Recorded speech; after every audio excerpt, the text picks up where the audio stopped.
Você já se perguntou por que Jesus falava em parábolas? Porque o Filho de Deus, capaz de revelar os segredos do céu com uma única palavra, escolheu esconder a verdade dentro de histórias simples, contadas a pescadores, agricultores e pessoas comuns. E se eu te dissesse que dentro de cada parábola há códigos espirituais que só podem ser decifrados por quem ouve com o coração? E se as parábolas não fossem apenas lições morais, mas chaves espirituais, portais de sabedoria divina capazes de abrir o entendimento e transformar completamente a forma como você enxerga Deus, a vida e a fé?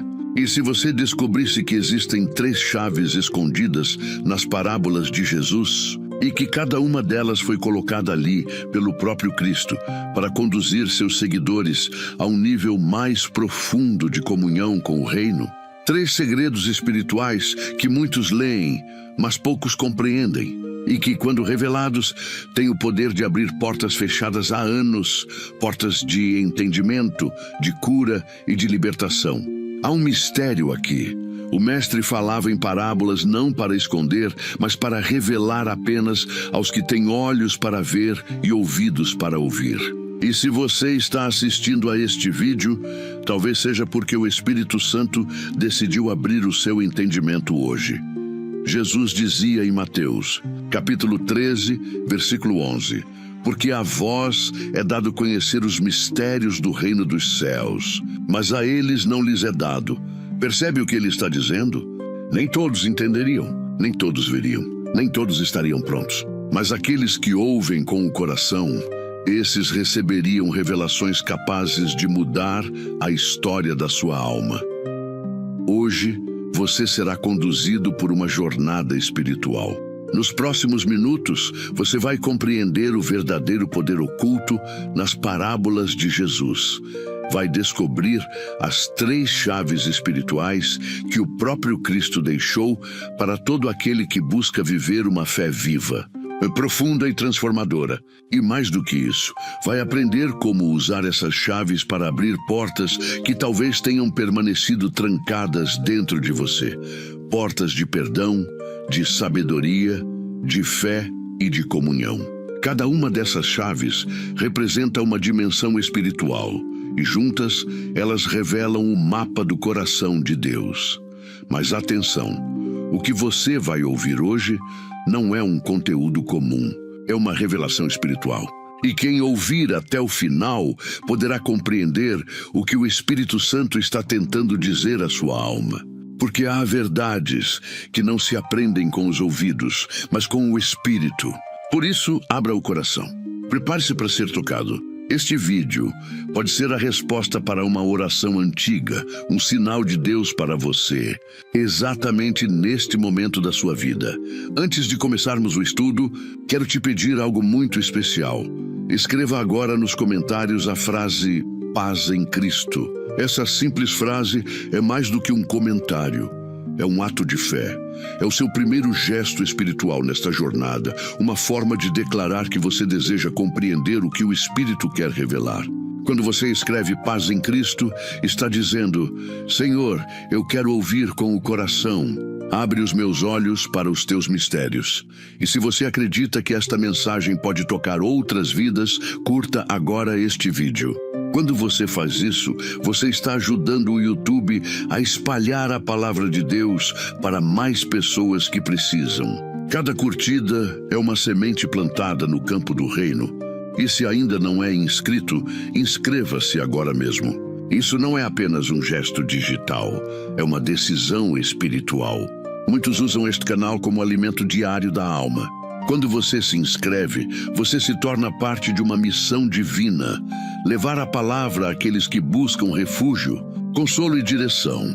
Prepare o coração, porque o que você vai descobrir hoje pode mudar sua forma de orar, de crer e de entender os ensinamentos de Cristo. Nas próximas revelações, o Espírito Santo vai mostrar como cada parábola esconde uma chave de transformação e como você pode usá-las para abrir o caminho para o sobrenatural.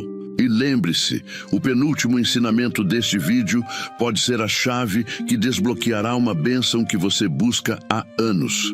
Respire fundo. Silencie as distrações. O mestre está prestes a falar. O estudo começa agora. 1. A chave da escuta espiritual. Ouvir com o coração e discernir a voz de Deus. Tudo começa pela escuta. A primeira chave espiritual escondida nas parábolas de Jesus é a escuta espiritual. A capacidade de ouvir, não apenas com os ouvidos, mas com o coração. Jesus repetia várias vezes: quem tem ouvidos para ouvir, ouça. Mas o que ele queria dizer com isso? Ele não falava de audição física. Falava de ouvidos espirituais, de uma percepção interior, capaz de captar as mensagens divinas que o mundo não entende.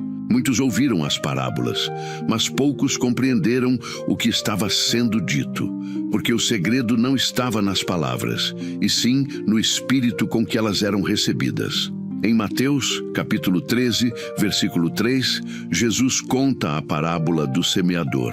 E ali ele revela o mistério da escuta espiritual. Um homem saiu a semear. Parte da semente caiu à beira do caminho, outra em solo pedregoso, outra entre espinhos e outra em boa terra. A mesma semente, o mesmo semeador, mas resultados completamente diferentes. O que muda não é a palavra. O que muda é o solo que a recebe. E esse solo é o coração humano. A semente é a palavra de Deus, mas o coração é o campo onde ela tenta germinar.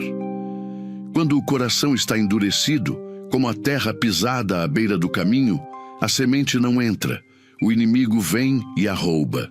Quando está superficial, como o solo pedregoso, a palavra até brota, mas não cria raízes, basta o sol da provação para fazê-la murchar. Quando está cheio de espinhos, como os cuidados do mundo e a sedução das riquezas, a palavra até cresce, mas é sufocada. Somente quando o coração está limpo, livre e sensível, a palavra floresce e frutifica em abundância. Por isso, Jesus dizia: bem-aventurados os que ouvem a palavra de Deus e aguardam. Lucas, capítulo 11, versículo 28. A escuta espiritual é uma das maiores provas da maturidade da fé. Porque Deus fala, mas nem todos estão dispostos a ouvir. Ele fala no silêncio, fala nas escrituras, fala nas circunstâncias, fala através de pessoas.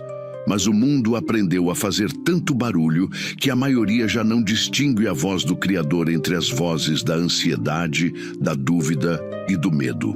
E ainda assim, Deus continua falando. A pergunta é: você ainda consegue ouvir? O problema é que muitos confundem ouvir com entender. Mas a verdadeira escuta espiritual não busca compreender imediatamente, busca receber com humildade. Porque o Espírito Santo fala em níveis mais profundos do que a razão humana pode captar. Às vezes, ele fala por meio de uma parábola, uma metáfora, uma passagem antiga. E se o coração estiver aberto, aquela palavra simples se torna uma revelação pessoal, um encontro íntimo com Deus. Mas, se o coração estiver distraído, endurecido ou orgulhoso, a voz de Deus passa despercebida. E o que era uma chave de sabedoria se transforma em apenas mais uma história contada. A parábola do semeador nos mostra que o segredo não está em quantas vezes você ouve, mas em como você ouve. Há quem ouça com pressa e esqueça. Há quem ouça com medo e rejeite. Há quem ouça com fé e floresça. E cada tipo de escuta revela o estado espiritual da alma. Deus não procura apenas quem fala com Ele. Procura quem o escuta com profundidade. Porque quando você aprende a ouvir a voz de Deus, tudo muda. Suas decisões mudam, suas emoções se equilibram, sua visão se clareia, sua vida se alinha ao propósito. Mas o que impede tantos de ouvirem o Senhor? A resposta está nas distrações. Vivemos em um tempo em que o coração está sempre cheio de ruídos, de preocupações, de comparações. E um coração cheio não tem espaço para a voz de Deus. A escuta espiritual exige esvaziamento. É preciso calar a própria vontade para ouvir a vontade divina. É preciso silenciar o ego para discernir a presença do Espírito. É preciso parar de buscar respostas imediatas e permitir que a palavra crie raízes no tempo de Deus. Como diz o livro do Eclesiastes, capítulo 3, versículo 7. Há tempo de rasgar e tempo de costurar, tempo de estar calado e tempo de falar. E o tempo de Deus começa quando o homem aprende a estar calado para ouvir.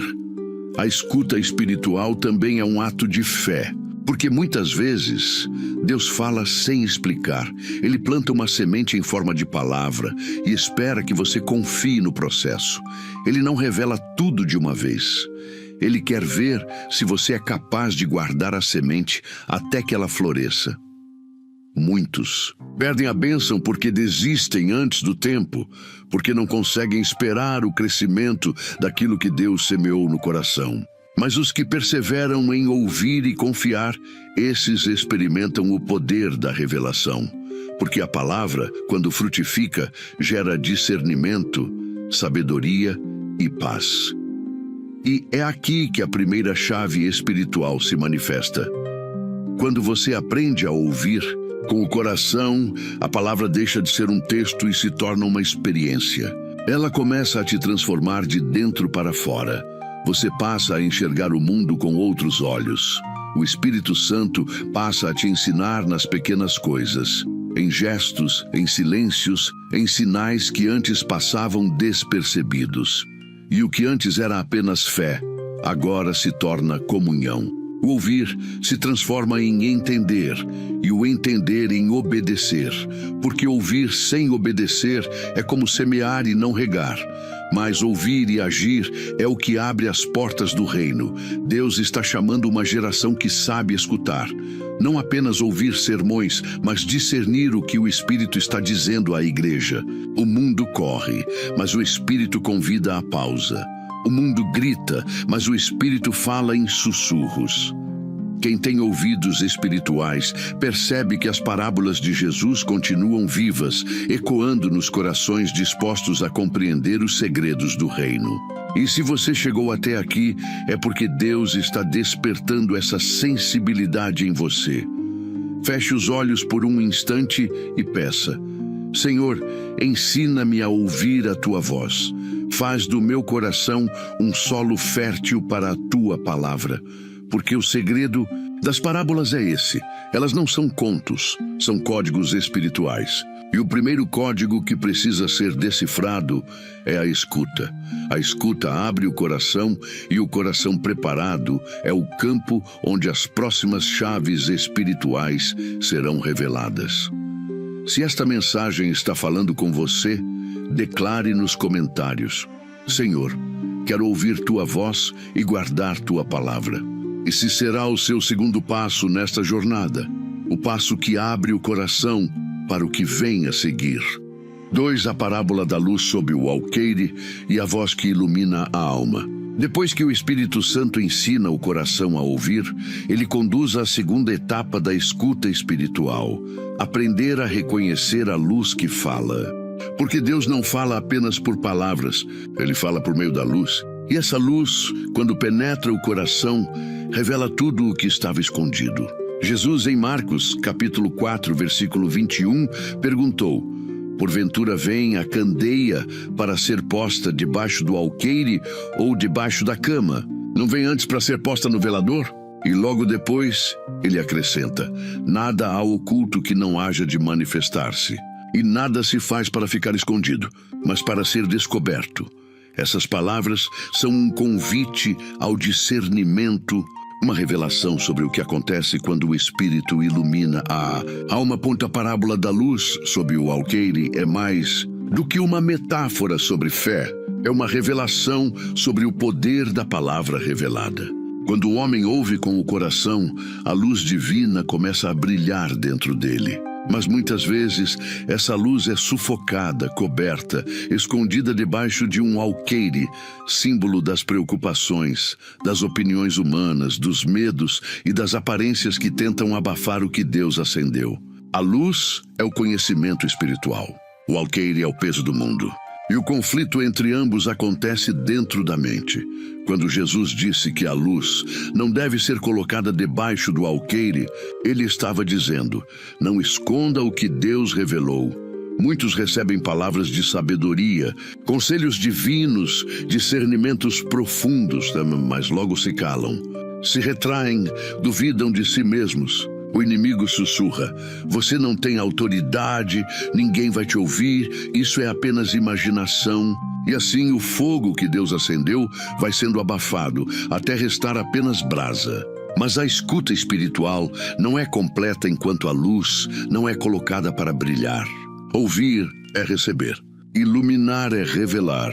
E o propósito de Deus é que aquilo que você ouviu em secreto brilhe em público, para que outros sejam alcançados pela mesma luz. O apóstolo João descreveu essa dinâmica espiritual logo no início do seu evangelho. A luz resplandece nas trevas, e as trevas não a compreenderam. João, capítulo 1, versículo 5. Isso significa que a luz de Deus não precisa lutar contra as trevas. Ela simplesmente aparece e as dissipa. A escuridão não tem poder diante da revelação divina. Mas há uma condição: a luz só brilha em quem permite ser iluminado. É preciso abrir espaço interior para que a verdade entre. E essa abertura começa com humildade. Somente quem reconhece que ainda há sombras dentro de si pode permitir que a luz de Cristo entre e transforme. A voz de Deus é luz. Quando Ele fala, Ele ilumina. Cada revelação é um raio que entra na mente e clareia o que antes era confuso.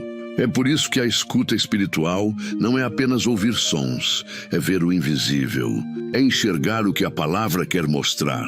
E cada vez que o Espírito fala, ele não apenas comunica algo, ele revela quem você é, porque a voz de Deus nunca deixa as trevas intocadas. Ela expõe o que está oculto, cura o que está ferido e acende o que estava apagado. Ela não condena, revela para libertar. Mas muitos temem a luz, temem ser confrontados com o que ela mostra e inconscientemente colocam o alqueire sobre a candeia. Preferem permanecer em zonas de conforto espiritual, onde nada é questionado, onde as sombras permanecem intocadas. Mas a verdade é que a luz só cumpre seu propósito quando é exposta. E o Espírito Santo está chamando você hoje a tirar o alqueire da sua luz, a deixar que o que ele acendeu dentro de você brilhe, mesmo que doa, mesmo que confronte, mesmo que desfaça ilusões antigas, porque toda purificação começa quando a luz chega. A luz sob o alqueire é também um símbolo da fé envergonhada. Quantas vezes Deus te pediu para falar, orar, testemunhar e você se calou? Quantas vezes o Espírito te impulsionou a agir, mas o medo te paralisou? Cada silêncio movido pelo medo é uma chama escondida. Mas Deus não te deu uma luz para ser escondida. Ele te deu para iluminar. A fé que se cala enfraquece, mas a fé que brilha se multiplica. E quando você permite que a luz de Cristo se manifeste, ela não apenas ilumina o seu caminho, mas também o caminho dos que estão ao redor. É por isso que o próprio Jesus disse em Mateus, capítulo 5, versículo 16: assim resplandeça a vossa luz diante dos homens, para que vejam as vossas boas obras e glorifiquem a vosso Pai que está nos céus. Ou seja, o brilho da luz não glorifica o homem, glorifica Deus. A voz que ilumina a alma é uma voz suave, mas irresistível. Ela não grita, não impõe, não obriga. Ela convida. Ela sussurra verdades eternas em meio ao caos da mente. E quando você decide escutar, ela começa a revelar camadas do seu ser que estavam escondidas. De repente você entende por que certas coisas aconteceram. Percebe o que precisava ser curado. Enxerga o propósito em dores que antes pareciam sem sentido. Essa é a luz agindo. Ela entra como uma revelação e se manifesta como libertação. O que antes era peso se torna clareza. O que antes era confusão se transforma em direção. Mas a luz de Deus não apenas revela o que há de errado, ela mostra o caminho do certo. Ela ilumina o futuro, orienta decisões, guia passos. Por isso, Salmo 119, versículo 105, declara: Lâmpada para os meus pés é a tua palavra e luz para o meu caminho. Cada vez que você se aproxima da palavra, um novo foco de luz se acende dentro de você. E o que parecia impossível começa a se tornar visível. O que estava distante começa a se aproximar. A fé antes pequena começa a crescer, porque a fé nasce da escuta e floresce na luz. Hoje, o Espírito Santo te faz uma pergunta: o que está escondendo a tua luz? Talvez seja o medo do julgamento, talvez o cansaço espiritual, talvez a autossabotagem que diz que você não é digno de brilhar. Mas Deus está te lembrando, a luz que eu acendi em você é minha, e se é dele, ela jamais poderá ser apagada. Você pode até tentar escondê-la, mas ela continuará viva, esperando o momento de resplandecer. Chegou a hora de colocá-la no alto, no velador, para iluminar não apenas a sua casa, mas a vida de todos os que te cercam. Porque o verdadeiro discípulo não apenas escuta, ele se torna luz. Ele ouve para iluminar, ele aprende para ensinar, ele recebe para multiplicar. A escuta espiritual culmina nesse ponto: ouvir para iluminar. Quando o ouvido e o coração se alinham à voz do Espírito, a mente se torna uma lâmpada acesa e a vida se torna uma mensagem viva. Cada ato, cada palavra, cada gesto passa a carregar a luz que vem do alto. E essa é a vontade de Deus, que a luz que Ele plantou em você se torne testemunho. Porque o Evangelho não é apenas para ser ouvido, é para ser vivido. E a vida vivida na luz se torna a maior pregação de todas. Se esta palavra está tocando o seu espírito, declare agora nos comentários: Senhor, acende a tua luz em mim e faz de mim um farol do teu amor. Essa será a sua entrega neste bloco, o seu terceiro passo nesta jornada espiritual. É o ato de fé que tira o alqueire da sua luz e permite que a voz de Deus continue iluminando o seu caminho. 3. A parábola do bom pastor e a arte de reconhecer a voz de Cristo no meio das vozes do mundo. Há uma diferença profunda entre ouvir uma voz e reconhecer quem fala. E é nessa diferença que se revela o verdadeiro sentido da primeira chave espiritual. Porque ouvir é um ato físico, mas reconhecer é um ato espiritual. Jesus, em João, capítulo 10, versículo 3, disse: as ovelhas ouvem a sua voz. Ele chama pelo nome as suas próprias ovelhas e as conduz para fora.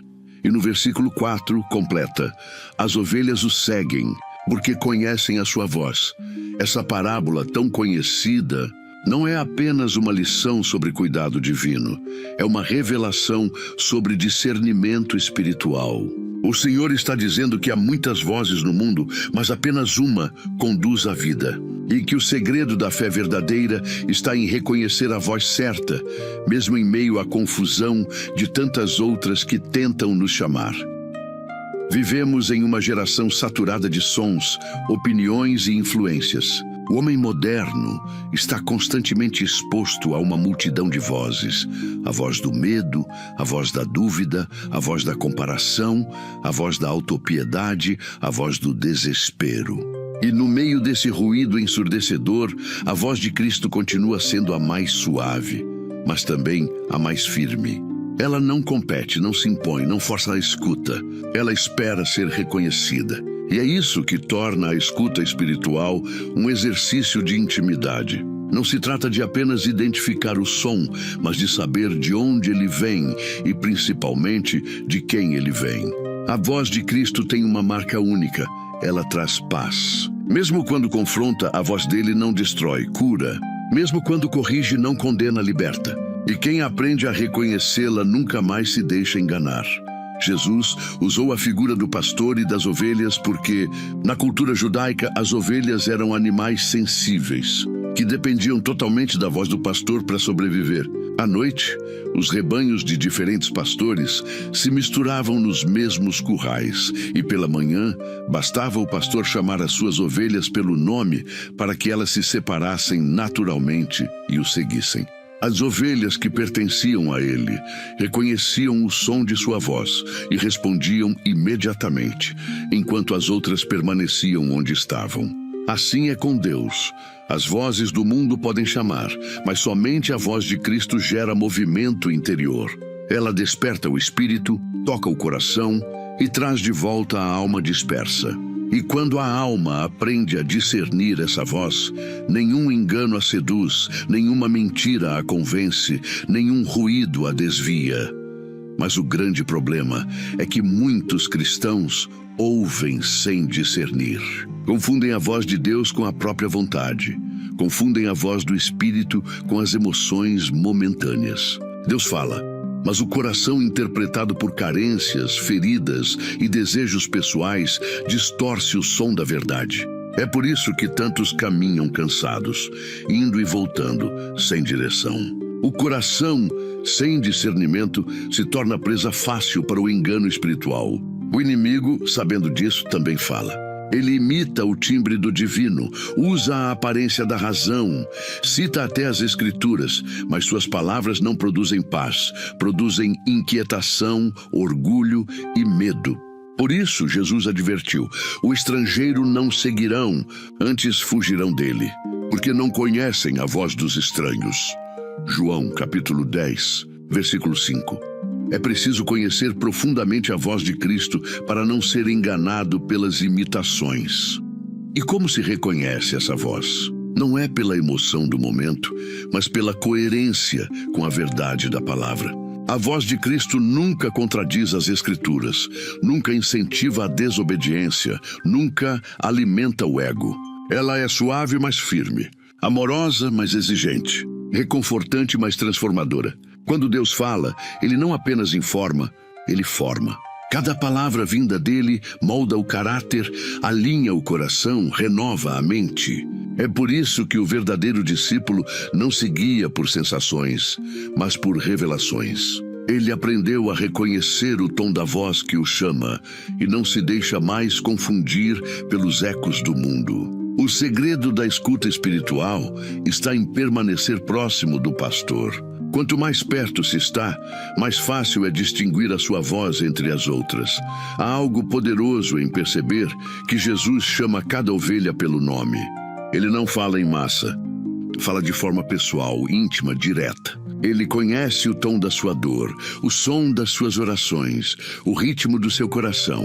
Quando ele te chama, não é apenas para te dar ordens, é para te conduzir de volta ao lugar da comunhão. E mesmo que você tenha se afastado, mesmo que o ruído do mundo tenha abafado o som da sua voz, ele continua chamando.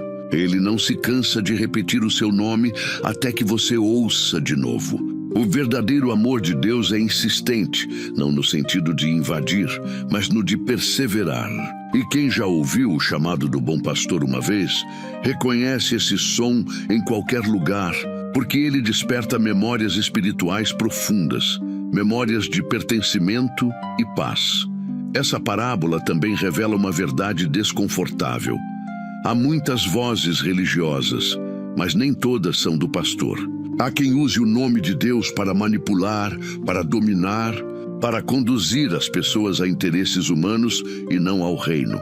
Jesus advertiu que viriam falsos pastores, lobos disfarçados de cordeiros, e que somente as ovelhas que conhecem sua voz não seriam enganadas. Por isso, discernir não é opcional, é questão de sobrevivência espiritual. O verdadeiro discípulo precisa aprender a testar as vozes. E o teste é simples. A voz que vem de Deus sempre produz humildade, arrependimento e amor. A voz que vem do inimigo produz orgulho, medo e divisão. A primeira aproxima, a segunda afasta.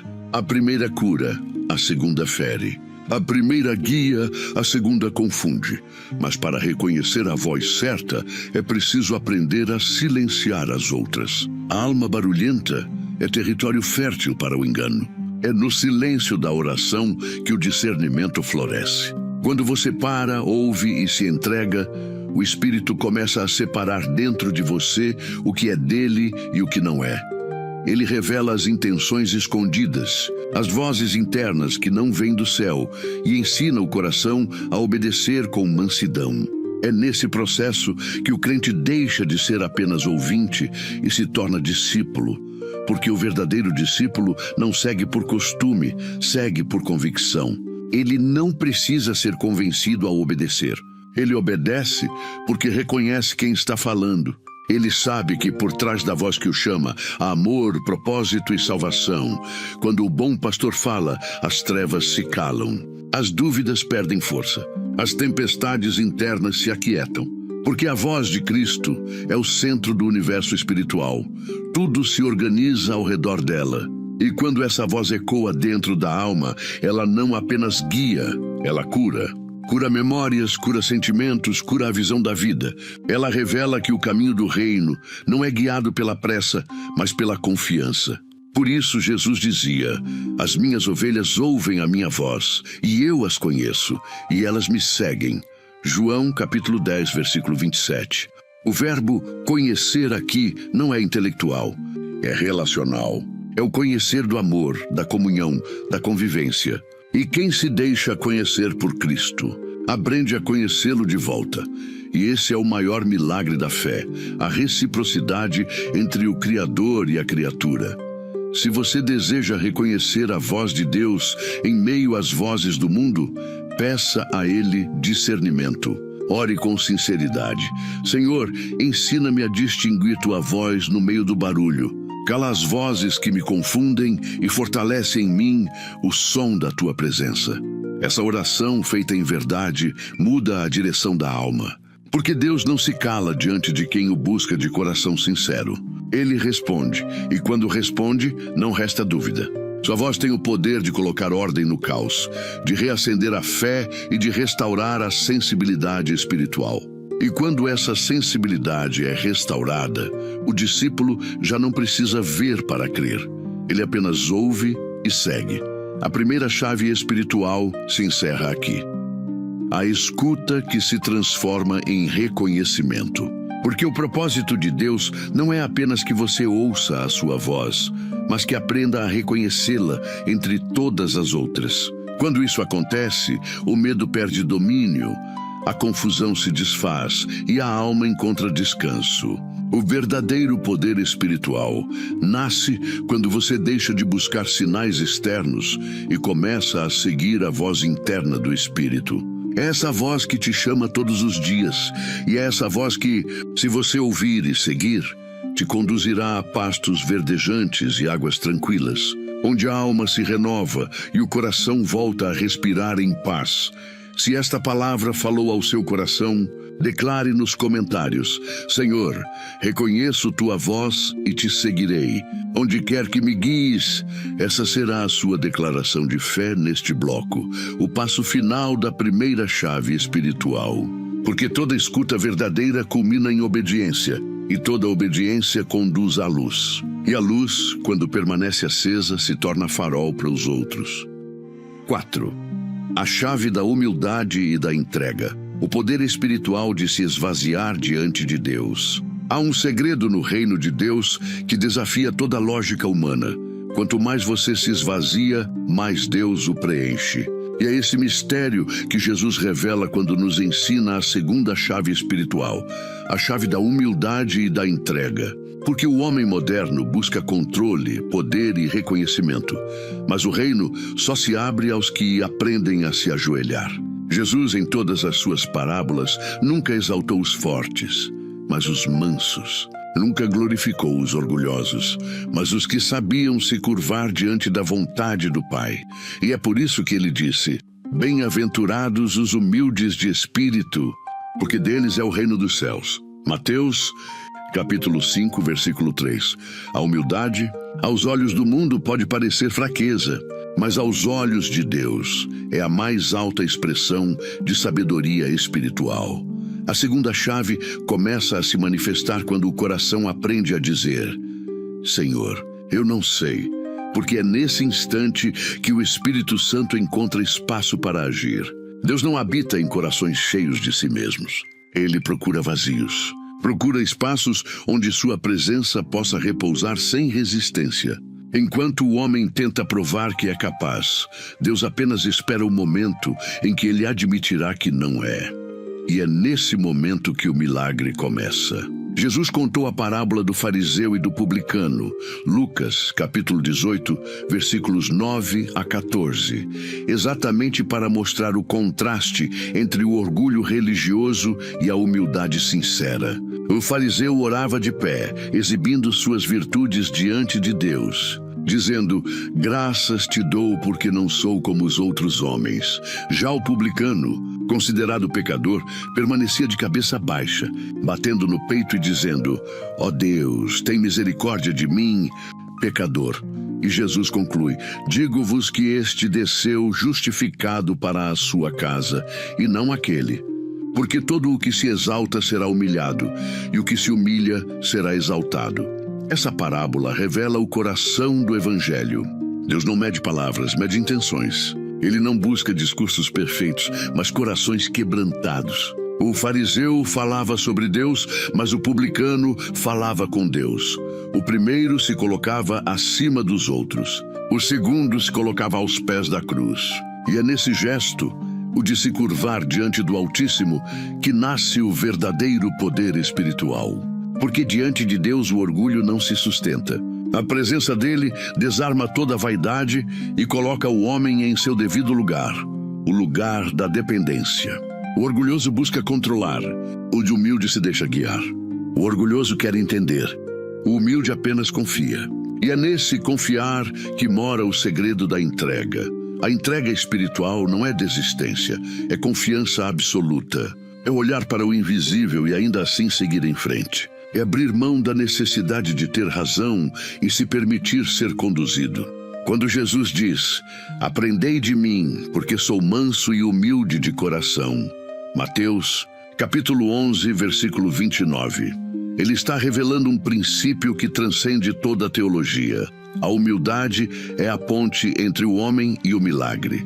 É através dela que o Espírito flui, porque o coração quebrantado é o terreno onde o poder de Deus germina. E, no entanto, poucos entendem isso. Vivemos em uma cultura que ensina a autoproteção, a independência, o eu posso, o eu sei, o eu mereço. Mas o Evangelho diz exatamente o oposto.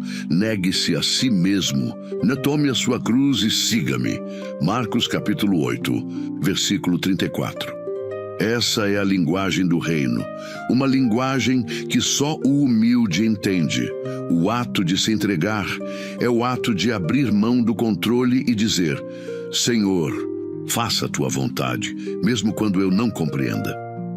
É o mesmo gesto de Maria quando ouviu o anjo e respondeu: eis aqui a serva do Senhor. Cumpra-se em mim segundo a tua palavra. Lucas capítulo 1, versículo 38.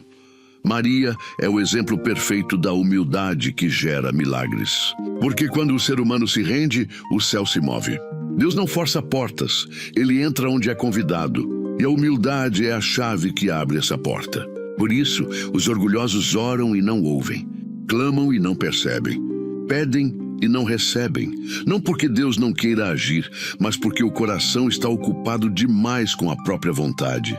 Quando o homem tenta ensinar a Deus como agir, ele fecha o canal da graça.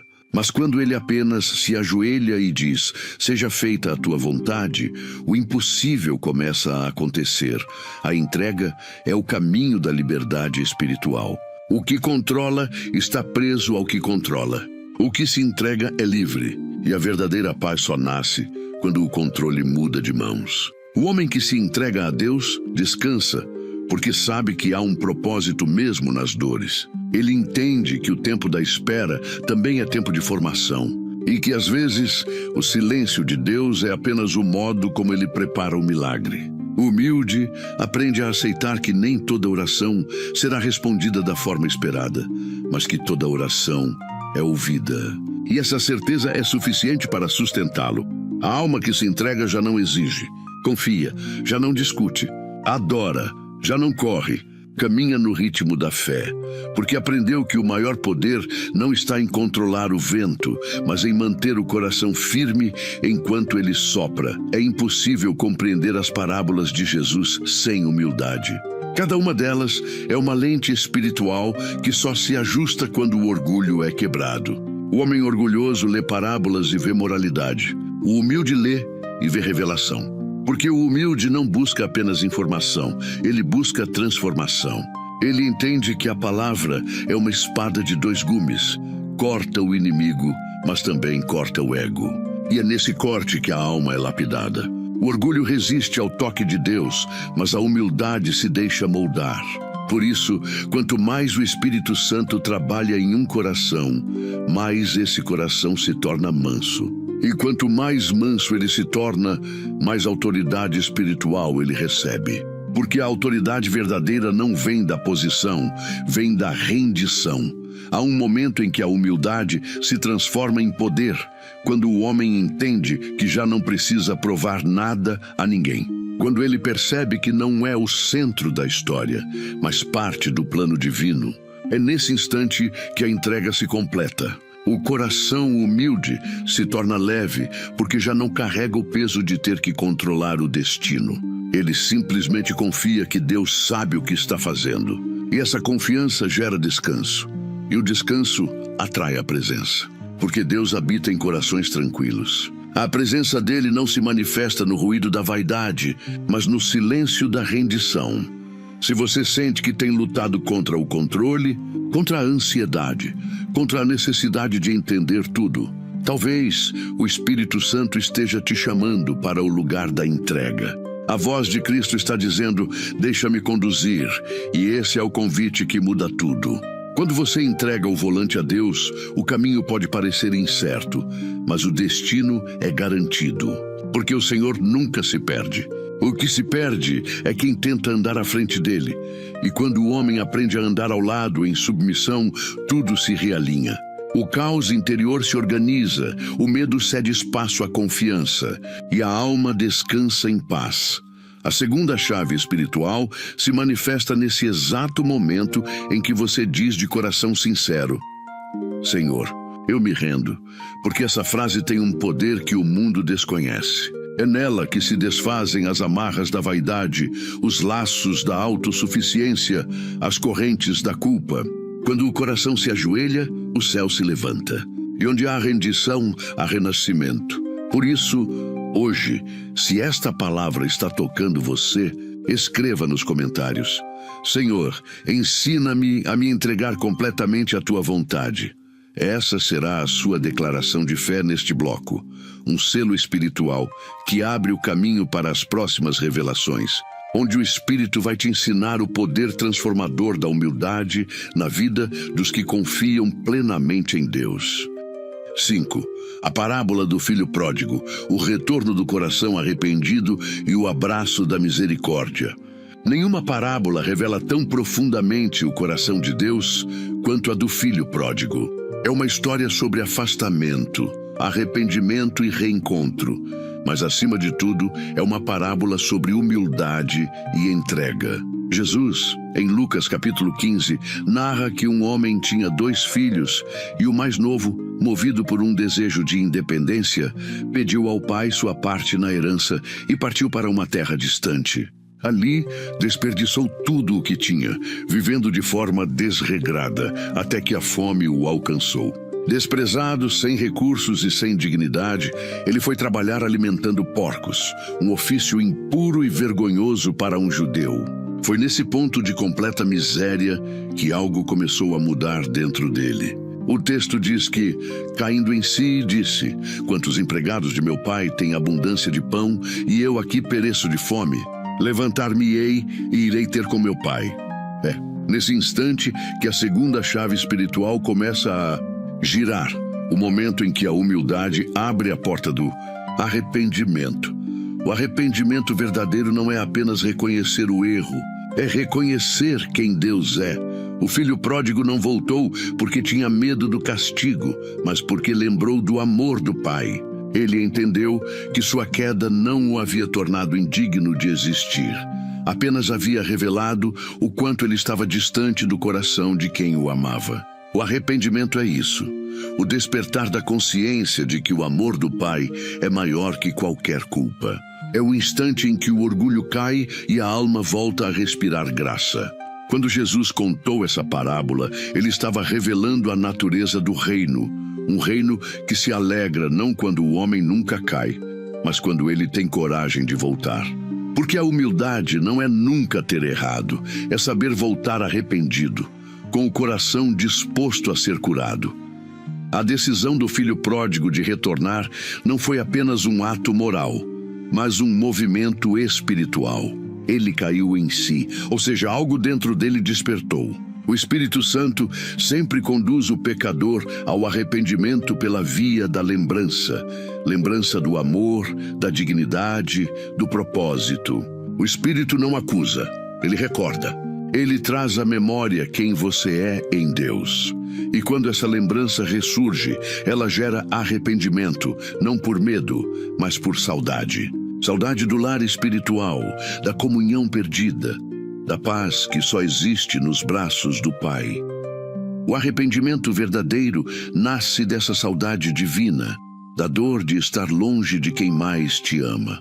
E é nesse ponto que o coração começa a se entregar. O orgulho se dissolve, a resistência se quebra, e a alma dá o primeiro passo em direção ao abraço que sempre a esperou. Quando o filho pródigo começou o caminho de volta, ele ainda estava sujo, cansado e ferido. Não havia passado pelo banho da purificação, nem se livrado das marcas da vergonha. E é isso que torna a cena seguinte tão poderosa. Estando ele ainda longe, viu o seu pai e, movido de íntima compaixão, correu, lançou-se-lhe ao pescoço e o beijou. Lucas 15, versículo 20. O pai não esperou o filho se explicar. Não esperou que ele se limpasse. Ele correu. E essa é a corrida mais bonita de toda a Bíblia, porque é o próprio Deus correndo ao encontro do arrependido. O pai não olha para o pecado, ele olha para o movimento do coração. Enquanto o homem dá um passo em direção à casa, Deus dá 100 em direção a ele. É isso que a humildade faz, atrai o movimento de Deus. O orgulhoso permanece parado, tentando justificar-se. O humilde dá um passo em direção à graça, e esse único passo é suficiente para que o céu inteiro se mova. Há um detalhe espiritual profundo nessa parábola. O filho ensaiou um discurso de arrependimento antes de chegar, dizendo: Pai, pequei contra o céu e diante de ti, já não sou digno de ser chamado teu filho. Faze-me como um dos teus empregados. Lucas 15, versículos 18 e 19. Mas quando ele começou a falar, o pai o interrompeu. Ele nem conseguiu terminar a frase. O pai o vestiu, o calçou e mandou preparar uma festa. Isso mostra que no reino, a graça fala antes que o pecado termine de se explicar. Deus não precisa de discursos longos. Ele precisa de sinceridade.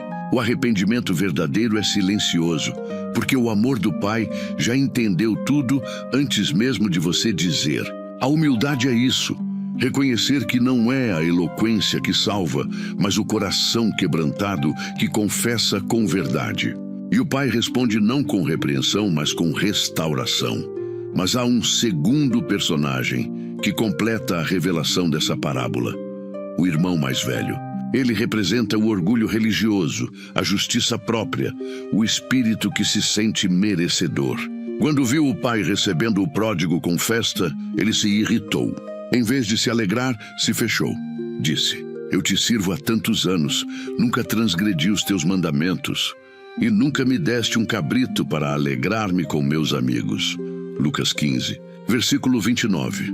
Essa fala mostra que ele nunca entendeu o coração do Pai, apenas obedeceu por dever. O fariseu que cumpre a lei, sem amor, é tão perdido quanto o pecador que se afasta por rebeldia. Ambos estão longe da essência do Evangelho. A verdadeira comunhão com Deus não nasce da obediência por medo, mas da entrega por amor. O irmão mais velho estava dentro da casa, mas fora do coração do Pai. O filho pródigo estava longe da casa, mas já voltava para o coração do Pai. Essa é a diferença entre o religioso e o arrependido. O primeiro defende sua razão, o segundo busca reconciliação. A humildade não compara méritos, celebra misericórdias. O coração humilde entende que não há competição na graça, porque a graça não é prêmio, é presente. E é por isso que muitos não experimentam a alegria da salvação. Vivem tentando provar que são dignos de algo que só pode ser recebido como dádiva. O filho pródigo foi restaurado não porque merecia, mas porque se rendeu. Esse é o segredo da segunda chave espiritual. O poder está em se entregar, não em se justificar. Quando você para de tentar convencer Deus de que é bom e apenas confessa que precisa dele, a graça te encontra. E quando a graça te encontra, tudo o que era vergonha se transforma em testemunho. O Pai não apenas o perdoou, restituiu. Mandou vestir-lhe a melhor roupa, colocar um anel no dedo e sandálias nos pés. A roupa simboliza a dignidade recuperada. O anel, a autoridade espiritual restaurada. As sandálias, o recomeço do caminho. Tudo o que o pecado roubou, o arrependimento devolve. Essa parábola nos ensina que Deus não está interessado em nos punir, mas em nos restaurar. Ele não quer que fiquemos presos ao erro, mas que aprendamos com ele. O arrependimento não é o fim da caminhada, é o recomeço sob uma nova luz. O filho pródigo saiu de casa com orgulho e voltou com humildade. Saiu com herança, mas sem sabedoria. Voltou sem bens, mas com revelação. E é isso que Deus faz. Troca as perdas materiais por ganhos eternos. Ele permite que certas coisas se desfaçam para que o coração se reconstrua. E quando o coração se reconstrói sobre a base da humildade, ele se torna inabalável. O homem que aprendeu a se entregar jamais voltará a ser escravo do orgulho, porque já provou o sabor da misericórdia. Se o Espírito Santo está tocando o seu coração agora, talvez seja porque há algo dentro de você que precisa voltar. Talvez não fisicamente, mas espiritualmente. Talvez você tenha se distanciado do fervor da oração, da intimidade com Deus, do hábito de ouvir a voz do Pai. E hoje Ele está te chamando de volta. Não importa o quanto você tenha se afastado. Se você der o primeiro passo, Ele correrá em sua direção. O abraço dele já está preparado. Ele não quer explicações, quer presença. Ele não quer discursos, quer rendição. E quando o coração se entrega, o Pai celebra. Por isso, se esta palavra está alcançando o seu espírito, escreva agora nos comentários: Senhor, estou voltando para os teus braços. Essa será a sua oração neste bloco, uma confissão espiritual, uma declaração de retorno. E saiba, todo o céu se alegra quando um filho volta. Essa é a promessa da misericórdia e é também o coração da segunda chave espiritual, a humildade que se entrega ao amor que nunca deixou de esperar. 6. A parábola dos trabalhadores da vinha, o mistério da graça que iguala os corações diante de Deus. Há um mistério no coração de Deus que escandaliza a lógica humana. A graça não é justa, ela é generosa.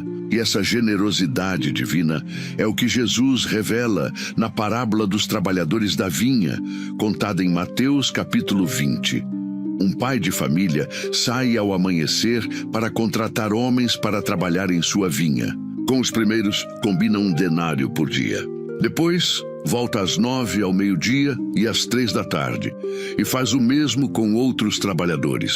Já quase ao entardecer, volta novamente e encontra mais alguns desocupados, chamando-os também. Quando chega a hora do pagamento, todos recebem o mesmo valor, até mesmo os que haviam trabalhado apenas 1 hora. Então os primeiros murmuram, dizendo: estes últimos trabalharam só 1 hora, e tu os igualaste a nós, que suportamos o peso e o calor do dia. Mas o dono da vinha responde: amigo, não te faço injustiça. Não combinaste comigo por 1 denário? Toma o que é teu e vai-te. Eu quero dar a este último tanto quanto a ti. Não me é lícito fazer o que quero do que é meu? Ou é mau o teu olho porque eu sou bom? Em Mateus 20, versículos 13 a 15. Essa parábola é uma das mais desconcertantes do Evangelho porque destrói o senso humano de mérito e expõe o verdadeiro rosto da graça. Aos olhos do mundo, o justo é aquele que trabalha mais, que se esforça mais, que tem mais resultados. Mas aos olhos de Deus, o justo é aquele que aceita ser amado mesmo sem merecer.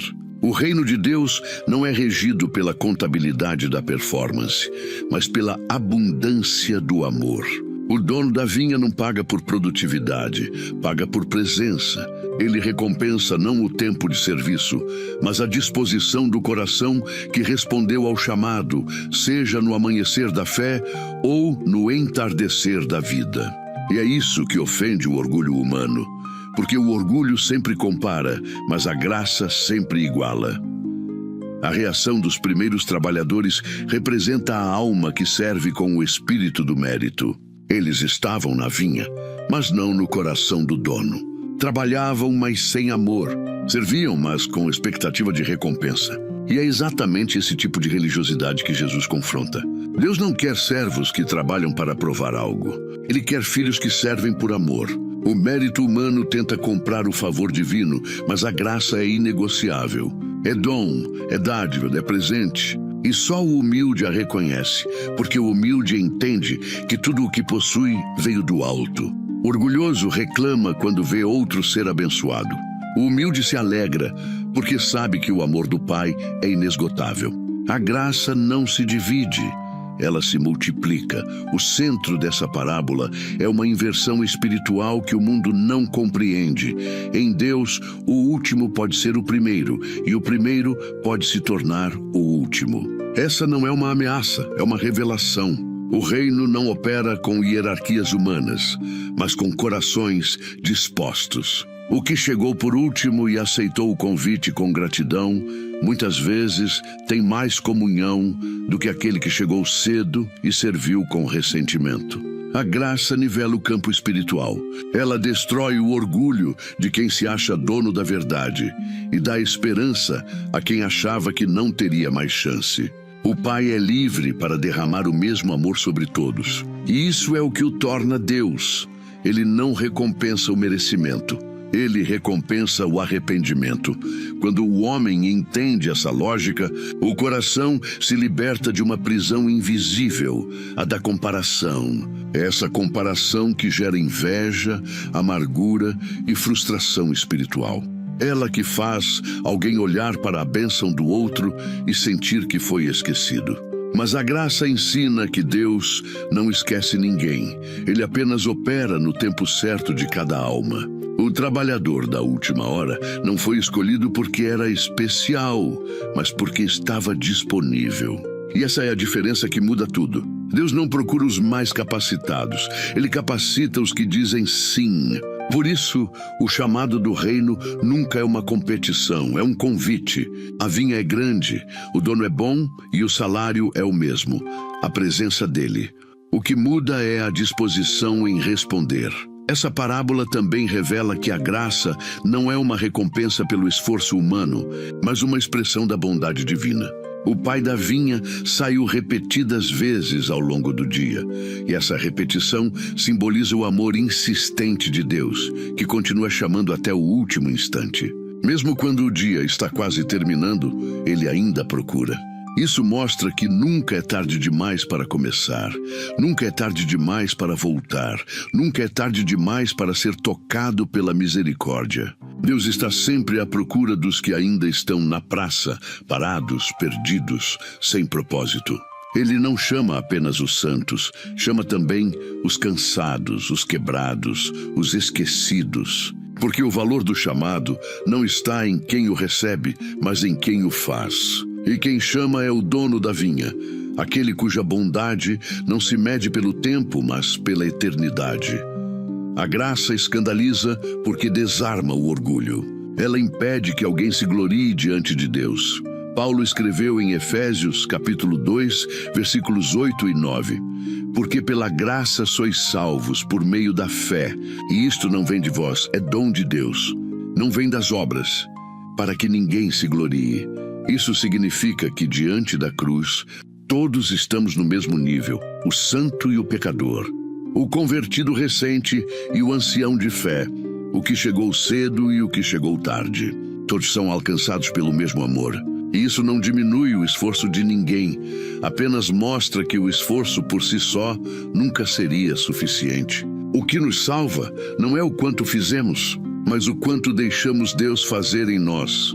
E isso é humildade em sua forma mais pura. O trabalhador que reclama do salário está preso à mentalidade da escassez, acreditando que o amor de Deus tem medida. Mas quem conhece o coração do Pai sabe que ele é inesgotável. O problema não está no pagamento, está na percepção. O olhar do orgulhoso enxerga injustiça onde há generosidade. O olhar do humilde enxerga graça onde há mistério. E é por isso que Jesus termina a parábola dizendo: assim, os últimos serão os primeiros, e os primeiros os últimos. Mateus capítulo 20, versículo 16. Não como punição, mas como libertação. Porque quem aprende a se alegrar com a bênção do outro, já experimenta o reino no presente. A inveja é o inferno do coração. A gratidão é o céu que já começa aqui. Quando a alma compreende esse mistério, ela descansa. Ela entende que não precisa disputar a atenção de Deus, porque Ele é suficientemente infinito para amar a todos como se cada um fosse único. E essa consciência muda a forma como servimos, como oramos e como olhamos para os outros. O trabalhador maduro não reclama do salário. Ele se alegra por ainda estar na vinha. O verdadeiro cristão não serve esperando recompensa. Serve porque reconhece que já foi pago com a maior moeda de todas, o sangue de Cristo. E quem entende isso entende tudo, porque descobre que o salário da graça não é o denário. É a comunhão eterna com o dono da vinha.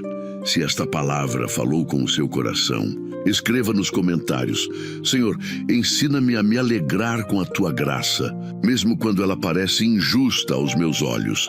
Essa frase será a sua confissão neste bloco. Uma entrega espiritual, um gesto de humildade diante da generosidade divina. Porque a graça que iguala também liberta. Liberta da comparação, da cobrança e da culpa. E quando o coração é liberto, ele finalmente entende o que é servir com amor, não por medo da perda, mas por gratidão à abundância. 7. A terceira chave espiritual, a chave da fé perseverante, o poder de permanecer quando tudo parece silêncio. Há momentos na jornada espiritual em que o céu parece mudo. O coração clama, mas não ouve resposta. Ora, mas não sente presença. Busca, mas não encontra sinal algum. E é nesses momentos que muitos desistem. Porque o ser humano, por natureza, quer sentir para crer, quer ver para confiar, quer entender para permanecer. Mas no reino de Deus, a fé verdadeira se revela justamente quando o céu parece fechado. A terceira chave espiritual é a chave da fé perseverante. O poder de permanecer firme, mesmo quando tudo parece silêncio. Jesus disse em João, capítulo 20, versículo 29, Bem-aventurados os que não viram e creram. Essa é a essência da fé. Confiar não porque tudo faz sentido, mas porque o coração aprendeu a descansar na fidelidade de Deus, mesmo quando não há sinais. A fé perseverante é diferente da fé inicial. A fé inicial nasce no fogo do entusiasmo, quando o milagre é recente e a presença de Deus é sensível. Mas a fé perseverante nasce no deserto, quando não há água, nem sombra, nem resposta. É a fé que continua acreditando mesmo sem sentir. É a fé que ora quando a voz de Deus parece distante.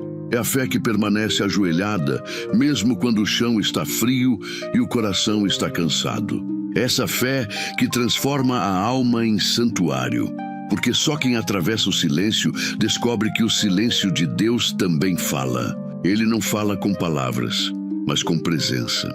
E no silêncio, o Espírito Santo ensina lições que não cabem em livros. Ele nos amadurece, nos purifica, nos torna mais parecidos com Cristo, que também enfrentou o silêncio na cruz, e mesmo assim declarou: Pai, nas tuas mãos entrego o meu espírito. A fé perseverante é uma semente plantada na escuridão. Ela não vê o sol, mas sabe que a luz virá. É como Abraão, que creu contra toda esperança, esperando contra a esperança. Romanos capítulo 4, versículo 18. Quando Deus prometeu um filho, ele já era velho e Sara estéril. Tudo ao redor gritava impossível, mas dentro dele havia uma voz que dizia: confia. e ele confiou. Enquanto esperava, Deus o transformava. Porque a fé perseverante não serve apenas para conquistar promessas. Serve para transformar o coração do que espera. Deus não usa o silêncio para nos punir, mas para nos moldar. O silêncio de Deus não é ausência, é método. Ele cala para que aprendamos a ouvir com o espírito, não apenas com os ouvidos. Ele se esconde para que o busquemos com profundidade. Ele demora não porque se esqueceu, mas porque o tempo dele é o cadenciamento perfeito da maturidade. Jesus também enfrentou o silêncio, e foi no Getsemane que ele nos ensinou o que é permanecer. Quando o peso da cruz começou a se aproximar, ele orou: Pai, se possível, passa de mim este cálice. Todavia, não se faça a minha vontade, mas a tua. Lucas 22, versículo 42. Essa é a oração da fé perseverante, a oração que não exige respostas, mas reafirma confiança. É o grito silencioso da alma, que ama mais a vontade de Deus do que o próprio conforto. E o mais belo é que, mesmo depois dessa oração, o Pai não respondeu com palavras, mas com presença. Um anjo veio fortalecê-lo. Assim também acontece conosco. Quando Deus não muda o cenário, Ele muda o coração. Quando não remove o cálice, Ele derrama graça para suportá-lo. Essa é a fé que o inimigo não entende. A fé que continua mesmo quando não há motivação visível. A fé perseverante é o coração de Jó, que mesmo após perder tudo, ainda declarou: o Senhor o deu, o Senhor o tomou. Bendito seja o nome do Senhor. Jó, capítulo 1, versículo 21. Jó não entendeu o motivo da dor, mas escolheu permanecer fiel. E essa permanência foi o que o sustentou até a restauração. Deus nunca prometeu uma caminhada sem ventos, mas prometeu que estaria no barco. E é essa certeza que mantém o cristão firme. A fé perseverante não é uma emoção, é uma decisão. É acordar todos os dias e dizer: eu ainda confio, mesmo quando o milagre demora, mesmo quando as orações parecem ecoar no vazio, mesmo quando as lágrimas caem em silêncio. O coração que persevera declara: eu ainda creio, porque Ele é fiel. É nessa dimensão que a fé deixa de ser apenas crença e se torna aliança. A aliança não se rompe quando o outro se cala. Deus pode silenciar por um tempo, mas jamais abandona. Ele está presente até nas pausas. O salmista, no Salmo 46, verso 10, ouviu: aquietai-vos e sabei que eu sou Deus. Essa frase é uma chave espiritual poderosa, porque revela que o conhecimento verdadeiro de Deus não vem da correria, mas do descanso. A fé perseverante aprende a ficar quieta, não por resignação, mas por confiança.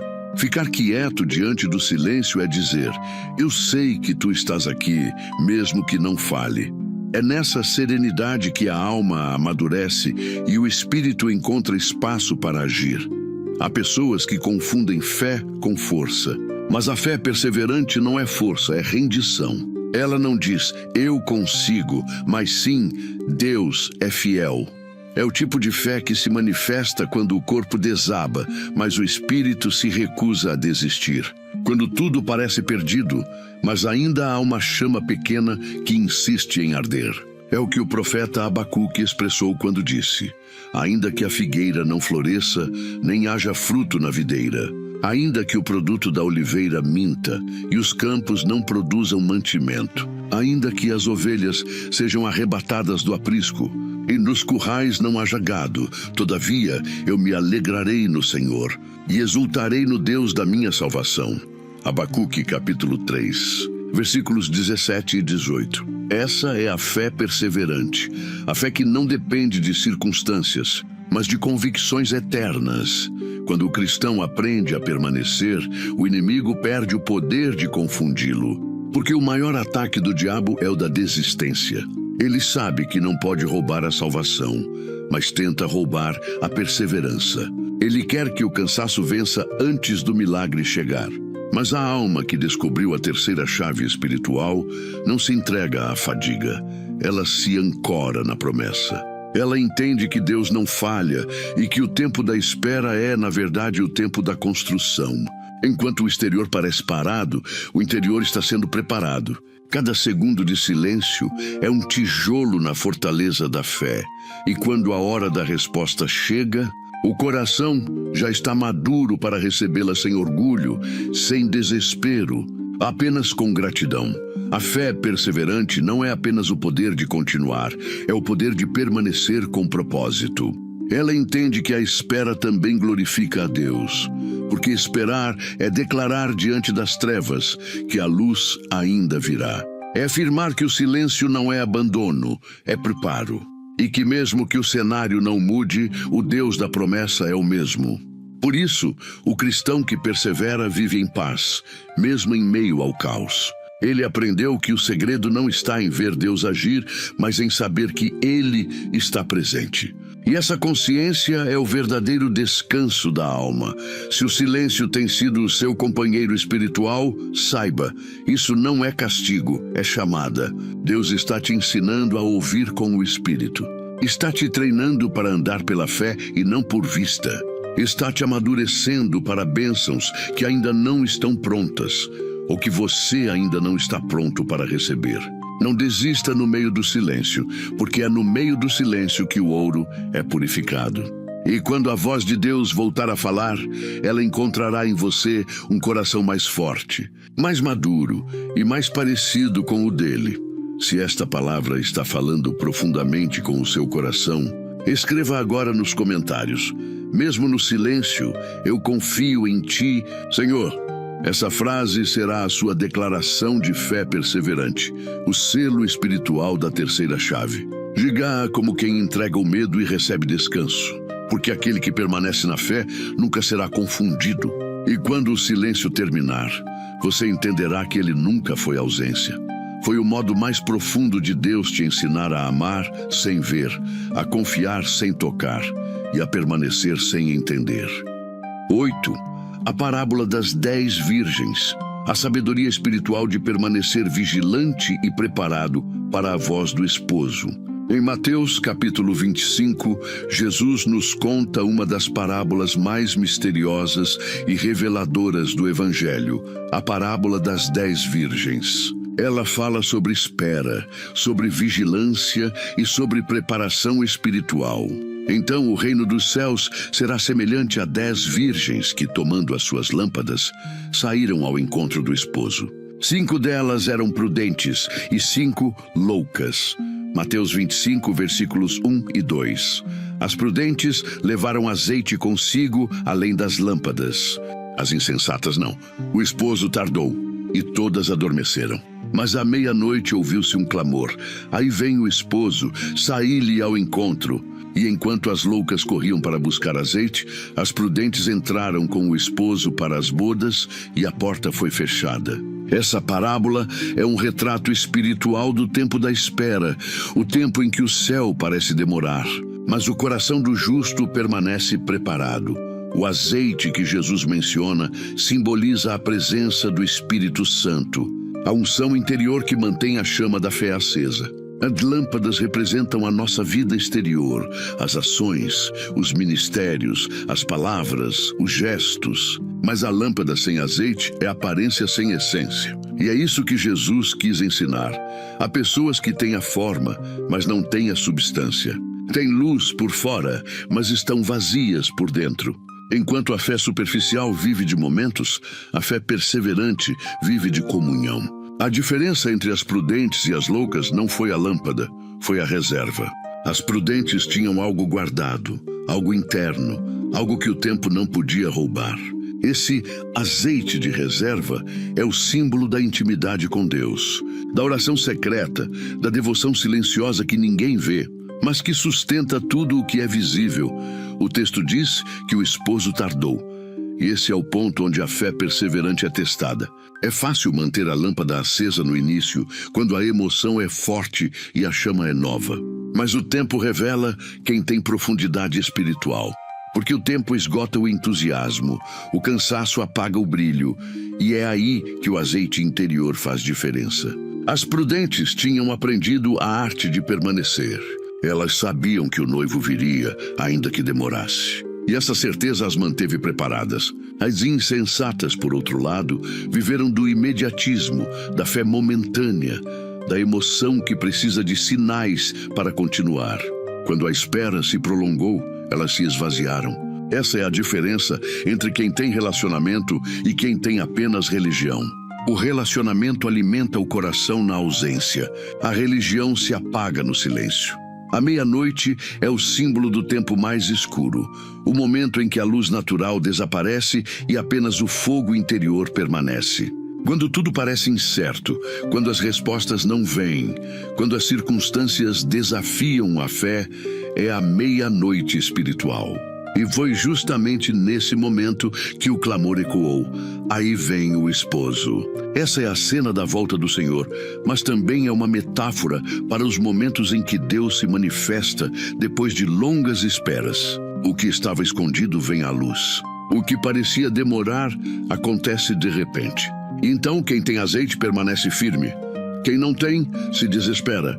A diferença não está no tempo da chegada, mas na preparação durante a demora.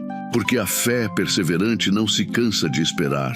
Ela transforma a espera em adoração. Há uma lição espiritual profunda nessa parábola. Ninguém pode emprestar o azeite da fé. As virgens insensatas pediram: dai-nos do vosso azeite, porque as nossas lâmpadas se apagam. Mas as prudentes responderam: não seja o caso que nos falte a nós e a vós. Mateus 25, versículos 8 e 9. Isso significa que o relacionamento com Deus é intransferível. Ninguém pode viver de uma fé emprestada. Ninguém pode se sustentar pela espiritualidade do outro. O azeite da intimidade é pessoal, é fruto de tempo secreto, de comunhão diária, de entrega constante. A unção que te sustenta na meia-noite é aquela que você cultivou nos dias de luz. Por isso, quando o clamor chega, não há tempo para improvisar. A fé se prepara antes da prova. O azeite é guardado antes da escuridão. O fechamento da porta é a parte mais impactante dessa parábola. Quando o esposo entra e as bodas começam, as que ficaram de fora clamam: Senhor, Senhor, abre-nos. Mas ele responde: em verdade vos digo que não vos conheço. Mateus 25, versículos 11 e 12. Essa frase não é uma rejeição, é uma revelação. O verbo conhecer aqui vem do grego ginosko, que significa ter intimidade. Ou seja, o que faltou às virgens insensatas não foi apenas azeite, foi relacionamento. Deus não as rejeitou porque chegaram tarde, mas porque nunca o conheceram de verdade. Elas participaram do grupo, tinham lâmpadas, esperaram com as outras, mas não tinham comunhão. E essa é uma das mensagens mais sérias de Jesus. Há muitos que fazem parte da igreja visível, mas poucos que cultivam intimidade no secreto. E no fim, não serão as aparências que determinarão a entrada, mas o vínculo pessoal com o noivo. Essa parábola nos ensina que a fé perseverante não é passiva. Esperar não é cruzar os braços, é manter a lâmpada acesa, é viver em constante prontidão espiritual. É orar mesmo quando o mundo dorme. É guardar o azeite da presença com zelo e fidelidade. É saber que o esposo virá. Talvez tarde, talvez quando o coração já estiver cansado, mas ele virá.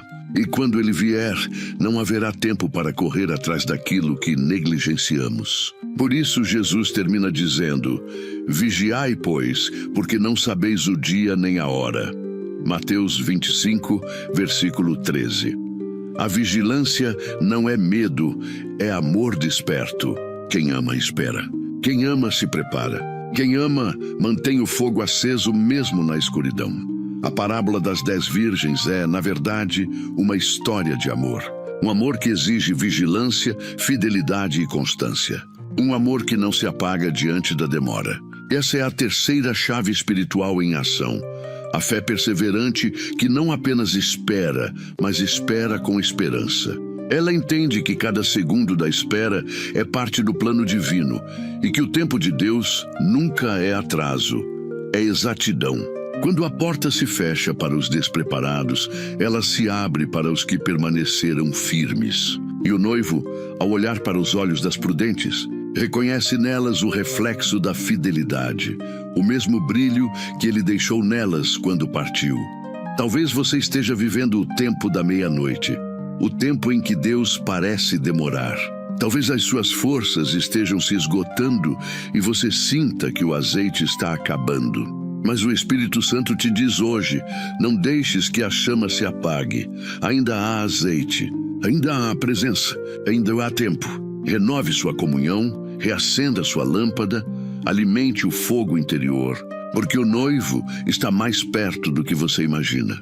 E quando ele vier, cada lágrima será transformada em luz. Se esta palavra falou profundamente ao seu espírito, escreva agora nos comentários: Senhor, mantenha minha lâmpada acesa até a tua vinda. Essa será a sua declaração de vigilância espiritual, um ato de fé perseverante e amor maduro. Porque quem mantém a chama acesa na espera está pronto para entrar no banquete do esposo, onde a luz nunca mais se apaga. 9. A parábola do semeador, a fé que frutifica mesmo em meio às pedras e aos espinhos. Jesus, ao falar da parábola do semeador, revelou um dos maiores mistérios do reino de Deus, a diferença entre ouvir e frutificar. Eis que o semeador saiu a semear. E enquanto semeava, uma parte caiu à beira do caminho, e vieram as aves e a comeram.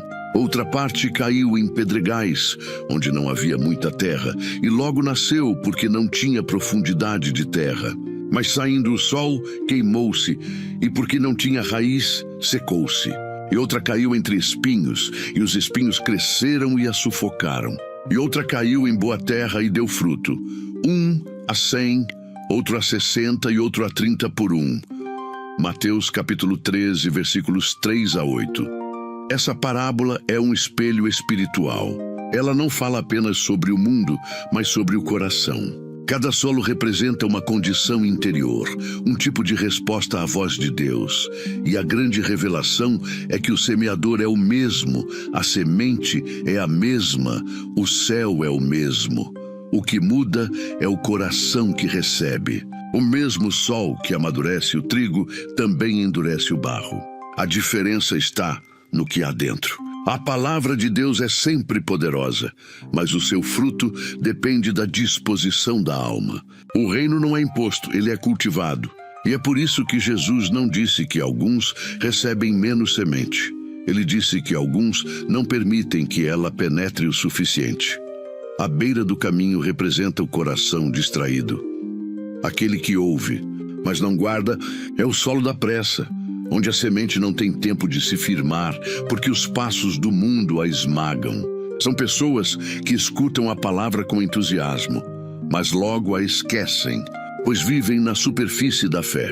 As aves que devoram a semente são as distrações, as dúvidas e as vozes do inimigo, que tentam roubar o que foi plantado antes que crie raiz. Esse é o primeiro obstáculo da vida espiritual, a superficialidade.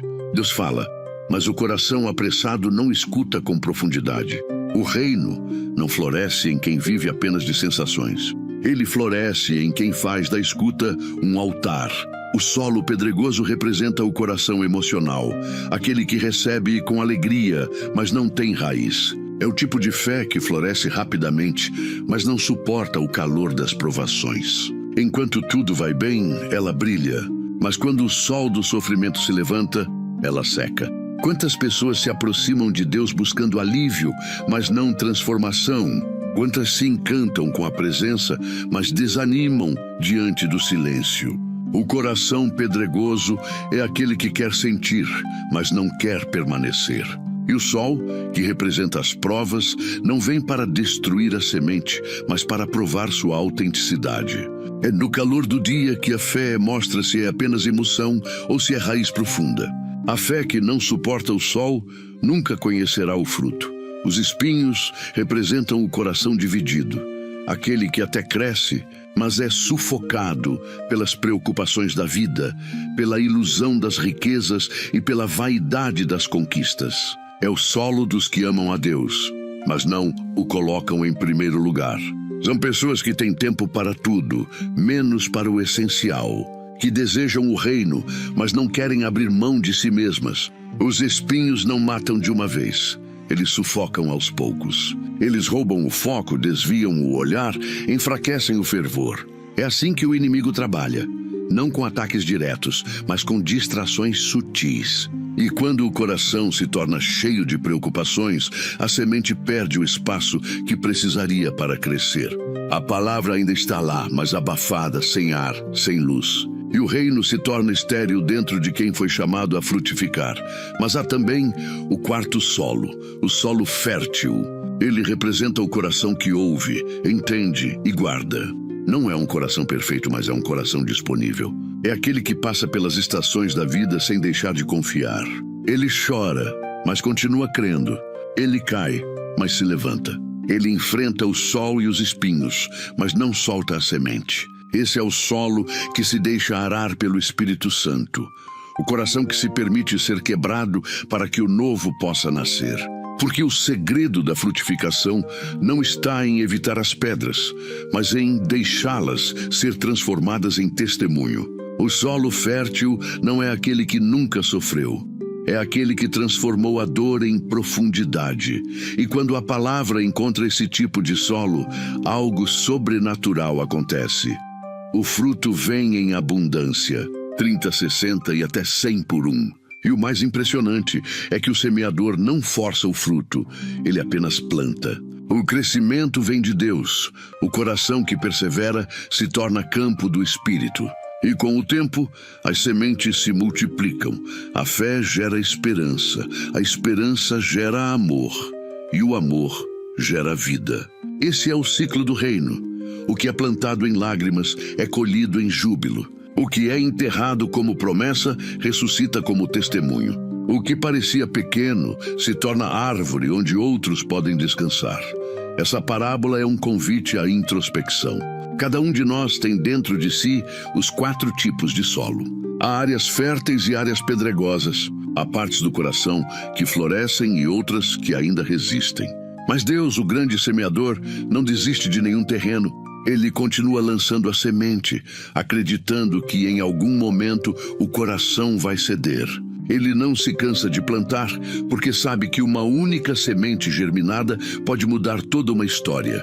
O que ele pede é apenas isso: que o solo esteja disposto, que o coração se abra, que a alma pare de correr e permita ser tocada. A fé perseverante, a terceira chave espiritual, encontra sua expressão plena nessa parábola. Porque a fé verdadeira não apenas recebe, mas sustenta. Não apenas escuta, mas pratica. Não apenas começa, mas termina. O reino é para os que permanecem, para os que cuidam do que Deus plantou até que o fruto apareça. O solo bom não se forma em um dia. Ele é preparado ao longo da vida. Cada lágrima é uma gota de água que amacia a terra. Cada oração é uma enxada que remove pedras. Cada silêncio é uma estação que prepara o broto. E quando o fruto surge, ele não é apenas recompensa, é testemunho da fidelidade divina. Talvez você olhe para a sua vida e veja pedras, espinhos, caminhos endurecidos. Mas não desanime. O mesmo Deus que semeia é o Deus que transforma o solo. Ele sabe como quebrar a dureza, como arrancar os espinhos, como restaurar o terreno. A única coisa que ele não pode fazer é forçar o coração a se abrir, porque o amor nunca impõe, sempre convida. Hoje, ele te convida novamente. Deixa-me plantar em você algo novo. E se você disser sim, o Espírito Santo será o jardineiro da sua alma. Ele arrancará o que impede, regará o que resta e fará nascer o que parecia morto. Se esta palavra tocou profundamente o seu espírito, escreva agora nos comentários: Senhor, faz do meu coração uma terra fértil para a tua palavra. Essa será a sua declaração de fé cultivada, o sinal de que você não quer apenas ouvir, mas frutificar. Porque o verdadeiro discípulo não é aquele que apenas recebe o reino, é aquele que o reproduz. E quando o coração se torna boa terra, ele não apenas floresce, ele alimenta outros. E é assim que o evangelho se espalha, de semente em semente, de coração em coração, até que toda a terra esteja coberta pela luz do reino. 10. O tesouro escondido e a pérola preciosa, o valor do reino e o coração que renuncia tudo por amor. Jesus, ao falar sobre o reino dos céus, não o comparou a um trono, nem a um exército, nem a um império terreno. Ele o comparou a algo escondido, um tesouro oculto num campo e a uma pérola de valor inestimável. O reino dos céus é semelhante a um tesouro escondido num campo que um homem achou e escondeu. E pelo gozo dele vai, vende tudo quanto tem e compra aquele campo. O reino dos céus é também semelhante a um homem negociante que buscava boas pérolas e, encontrando uma pérola de grande valor, foi e vendeu tudo quanto tinha e a comprou. Mateus capítulo 13, versículos 44 a 46. Essa parábola é breve, mas encerra uma das maiores verdades espirituais de toda a Escritura. O reino de Deus é tão valioso que nada pode ser comparado a ele, e quem o encontra entende que tudo o mais perde o brilho diante dessa descoberta. Há algo sagrado no modo como Jesus apresenta o reino. Ele o chama de tesouro escondido. O reino não está visível a todos, porque só os que buscam com sinceridade o encontram. Ele está escondido não por estar distante, mas por estar profundo. O tesouro não está longe, está soterrado sob as distrações, o orgulho, os medos e as vaidades do coração humano. É preciso cavar, é preciso se sujar de terra espiritual. É preciso querer o suficiente para ir além da superfície. Muitos passam por ele sem perceber, porque estão preocupados com o brilho das coisas passageiras. Mas aquele que cava, aquele que busca, aquele que sente o vazio do mundo e percebe que existe algo mais, esse encontra. E quando encontra, nada mais é igual. Porque quem encontra o reino descobre um amor que preenche todos os vazios, uma presença que silencia todas as vozes e uma paz que o mundo jamais poderia dar.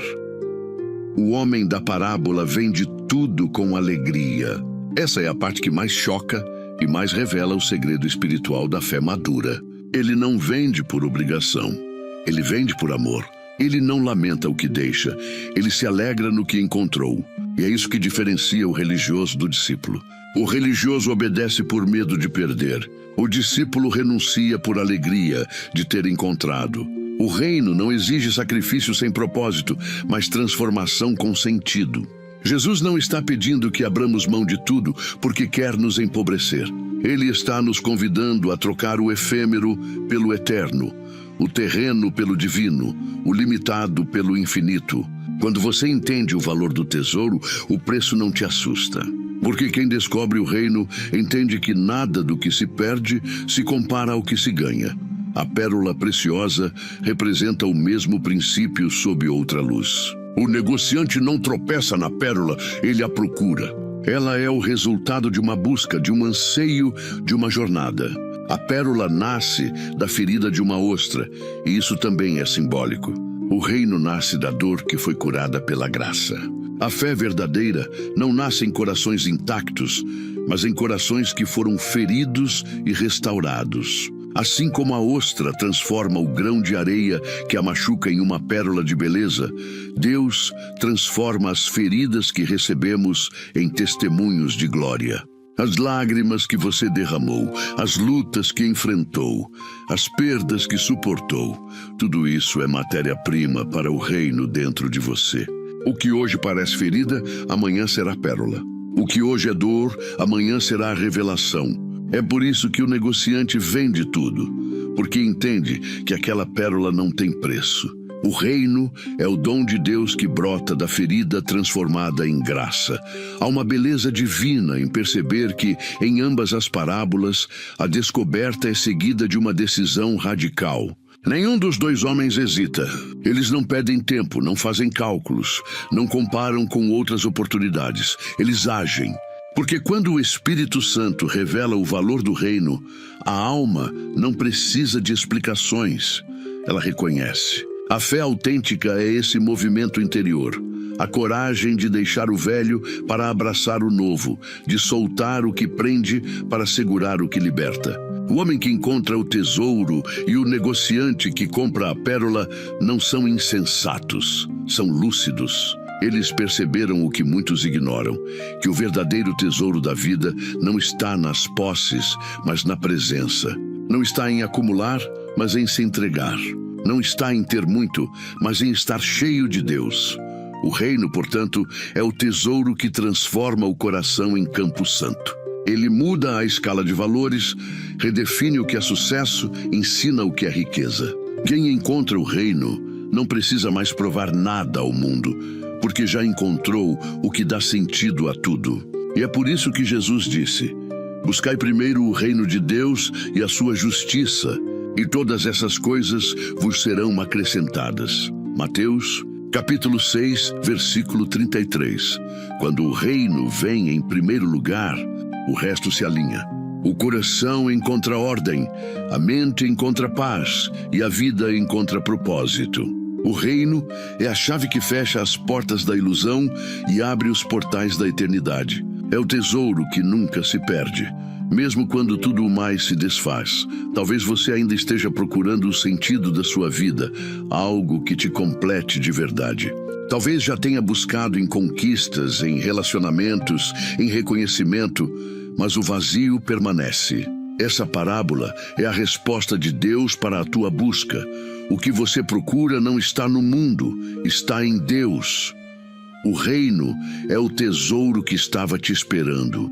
E assim como o homem do campo, você também precisará tomar uma decisão. Continuar buscando tesouros passageiros ou vender tudo, suas certezas, seus medos, suas falsas seguranças, para possuir aquilo que realmente vale. O preço é a entrega, mas o ganho é a eternidade. E quando você der esse passo, descobrirá que nunca perdeu nada. Apenas trocou o efêmero pelo eterno. Se esta palavra falou ao seu coração, escreva nos comentários: Senhor, Tu és o meu tesouro e a minha pérola preciosa. Essa será a sua confissão de fé e de rendição, o seu ato espiritual de renúncia e amor. Porque quem encontra o reino e o reconhece como o verdadeiro tesouro, entende que não há sacrifício maior do que continuar vivendo sem ele. Conclusão: as 3 chaves espirituais. O caminho do coração que escuta, se entrega e permanece. Você chegou até aqui. E isso por si só já é um sinal. Poucas pessoas permanecem até o final de um vídeo como este. Mas você ficou. Isso revela que o Espírito Santo está fazendo algo profundo dentro de você. Talvez você não perceba agora, mas uma semente foi plantada e ela começará a germinar nos próximos dias. Cada palavra que ouviu foi uma chave espiritual que o céu confiou a você. Hoje você recebeu 3 chaves escondidas nas parábolas de Jesus. 3 segredos do reino que têm o poder de abrir portas espirituais que estavam trancadas há muito tempo. A primeira chave é a escuta espiritual, a capacidade de ouvir a voz de Deus no silêncio do coração. A segunda é a humildade e a entrega, a coragem de deixar o orgulho e se render completamente à vontade divina. A terceira é a vigilância e a fé perseverante, o fogo interior, que mantém a lâmpada acesa mesmo nas noites mais longas. A primeira chave, a escuta, é o início de toda jornada com Deus. É ela que transforma o barulho em discernimento, o ruído em revelação.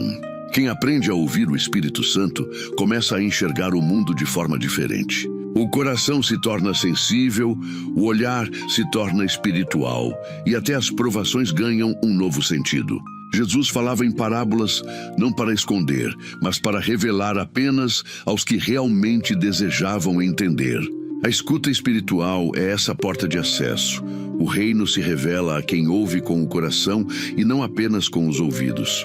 A fé começa quando o som da palavra se transforma em voz dentro da alma. Quem ouve Deus com atenção nunca mais se sente sozinho, porque até o silêncio passa a ser presença. A segunda chave, a humildade e a entrega, é o segredo da transformação. Ela não é uma virtude frágil, mas uma força espiritual que derrota o ego e abre espaço para o agir divino. A humildade não é pensar menos de si mesmo, é pensar menos em si mesmo. É olhar para Deus e reconhecer que toda a força vem dele. É compreender que a vitória espiritual não está em controlar tudo, mas em se deixar conduzir. A entrega é o ato de fé supremo, colocar nas mãos de Deus o que você mais teme perder. E quando você faz isso, algo extraordinário acontece. O céu se move, porque o reino pertence aos que se rendem, não aos que resistem. É a alma quebrantada que mais reflete a glória de Deus, porque não há resistência entre ela e o Espírito. A entrega é o altar onde o impossível se torna milagre. A terceira chave, a vigilância e a fé perseverante, é o que sustenta tudo. Sem ela, a escuta se apaga e a entrega se perde. É a chama que mantém o coração desperto, enquanto o esposo parece demorar. É o azeite guardado em segredo, o alimento espiritual que te faz permanecer firme quando o mundo desaba. A fé perseverante não depende de resultados, ela depende de confiança. Ela acredita mesmo quando não vê, e espera mesmo quando todos desistiram. É a fé que transforma a espera em adoração e o deserto em altar. Essa fé é o selo dos escolhidos, daqueles que mantêm a lâmpada acesa enquanto todos dormem, daqueles que sabem que o noivo virá, mesmo que a noite seja longa. As três chaves espirituais se unem como um mesmo caminho: ouvir, entregar e permanecer. Esse é o processo da santificação. A escuta abre os céus, a entrega abre o coração e a perseverança mantém a chama viva até o encontro final com o esposo. Essas chaves não são doutrinas, são experiências. Elas não se aprendem apenas com estudo, mas com vida, com lágrimas, com fé. Elas foram confiadas a você hoje porque Deus viu em você um coração disposto. E a partir deste momento, se você aplicar essas chaves no seu dia a dia, nada será mais igual. Você passará a ouvir o que antes ignorava, a confiar quando antes temia e a permanecer quando antes desistia. Essas são as marcas dos que verdadeiramente pertencem ao reino. E agora, antes de encerrarmos, quero te fazer um convite espiritual. Escreva nos comentários esta frase: eu guardo as três chaves do reino em meu coração. Essa frase é o sinal da sua aliança. É como se você dissesse: Senhor, eu ouvi a tua voz, eu te entrego a minha vida, eu permanecerei firme até o fim. Cada pessoa que escrever isso estará firmando um pacto espiritual com Deus. E eu creio que o céu se alegra com esse ato de fé. Se você ainda não curtiu este vídeo, faça isso agora. Não é apenas um gesto simbólico, é uma forma de espalhar a mensagem do reino. Cada curtida faz com que mais pessoas encontrem este conteúdo e sejam tocadas pela presença de Deus. Quando você clica em gostei, você participa da evangelização. Você se torna um instrumento da palavra. E se ainda não é inscrito neste canal, inscreva-se agora mesmo. Mas não como quem apenas acompanha vídeos, e sim como quem se torna parte de uma missão. Este canal é um refúgio espiritual, um templo virtual onde Deus fala com corações feridos e cansados. Há pessoas que não têm uma igreja, não têm consolo e encontram aqui uma fagulha de esperança. Ao se inscrever, você ajuda essa chama a permanecer acesa. Você se torna parte de algo maior do que você mesmo, parte de uma comunidade que acredita no poder transformador da palavra de Deus. E se você já é inscrito, sinta-se orgulhoso. Você é um dos que sustentam esta missão com fé e constância. Agora, antes de encerrar este momento sagrado, feche os olhos por alguns segundos. Respire profundamente. Sinta a presença do Espírito Santo envolvendo você. Deixe que o silêncio fale. Há uma paz sendo derramada neste instante, uma paz que o mundo não pode oferecer. Fique em silêncio por alguns minutos após o término deste vídeo. Permita que a música de fundo embale sua alma e fixe no seu espírito o que o céu te revelou hoje. Agradeça a Deus por esta palavra.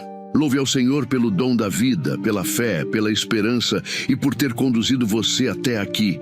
E lembre-se, As chaves que o Senhor te entregou hoje não foram dadas por acaso. Guarde-as, use-as, viva por elas. Porque quem aprende a ouvir, a se entregar e a permanecer, nunca mais volta a ser o mesmo. O reino está dentro de você. E quem encontra esse tesouro nunca mais vive como se estivesse perdido.